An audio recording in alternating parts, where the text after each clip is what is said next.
বিশুদ্ধ জবে হওয়া লাগবে। তার মানে রাসূলুল্লাহ সাল্লাল্লাহু আলাইহি ওয়াসাল্লামের সুন্নাহ পদ্ধতিতে কোরবানি করা লাগবে।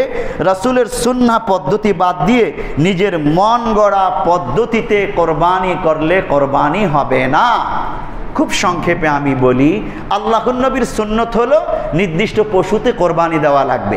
নির্দিষ্ট পশু বলতে ছাগল, ভেড়া, দুম্বা 3টা ছোট পশু, মহিষ, গরু, উট 3টা বড় পশু।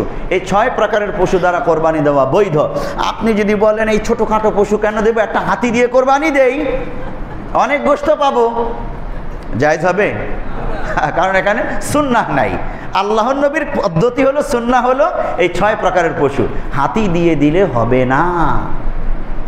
এরপরে আপনি বললেন যেমন কোরবানিতে 4টা রগ কাটা হইল সুন্নত, 4টা রগ কাটা যাওয়া লাগবে।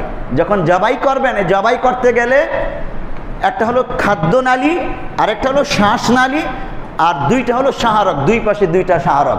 এই খাদ্যনালী, শ্বাসনালী, শাহরগ, এই 4টা রগ কাটা যাওয়া লাগবে।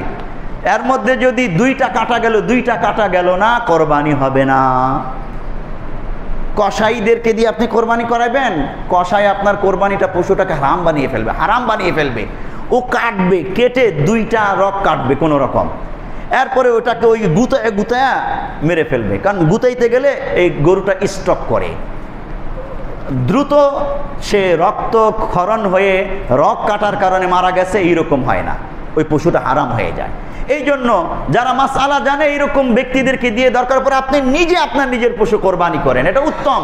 আর নিজে না পারলে হুজুরকে দিয়ে করান, ইমাম সাহেব আছে, মুয়াজ্জিন সাহেব আছে, দিনদার ধর্মপ্রাণ মুসল্লির আছে, এদেরকে দিয়ে করান, কসাইকে দিয়ে করেন। হ্যাঁ, যদি কোনো কসাই ভালো থাকে, মাসআলা জানে এবং আপনার দেখানো পদ্ধতিতে, সুন্নাহ পদ্ধতিতে করে, বাস তাকে দিয়ে করান, কোনো সমস্যা নাই। ওই জবাই পরিপূর্ণ না হয়ে ওই গুতাগুতি যেন না করে, এটা আপনি অনেক কেয়ার করবেন। তাহলে 4টা রগ কাটা যাওয়া লাগবে। হ্যাঁ, মাসআলা আছে, 4টার মধ্যে 3টা রগ যদি কাটতে পারে তাহলে ওই পশুটা হালাল হয়ে যাবে খাওয়া। একটা কাটতে পারলো না, কোনো সমস্যা নাই।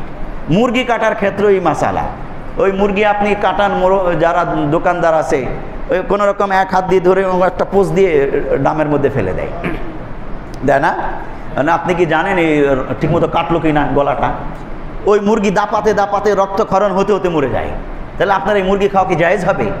এই জন্য আমি যখন মুরগি কিনি আমি দাঁড়ায় থাকি, আমি বলি যখন ও জবাই করে, ভালো করে ধরো, ভালো জবাই করো ভালো করে, এবং আমি জোরে জোরে বলি বিসমিল্লাহি আল্লাহু আকবার, তো মুরগি জবাইকারীও বলে বিসমিল্লাহি আল্লাহু আকবার। জোরে আমি বলাই, আমিও বলি, এবং ও এটা কাটার সময় সাবধানে কাটে, ঠিকঠাক মতো কাটে। আপনি একটু করেন, একটু পরিশ্রম করেন যেন আপনার পশুটা হালাল হয়ে যায়। যাই হোক, এছাড়া আরও অনেকগুলো সুন্নত আছে, সুন্নাহ পদ্ধতিতে আমরা জবাই করব, তাহলে আমার কোরবানি বৈধ হবে, অন্যথায় বৈধ হবে না।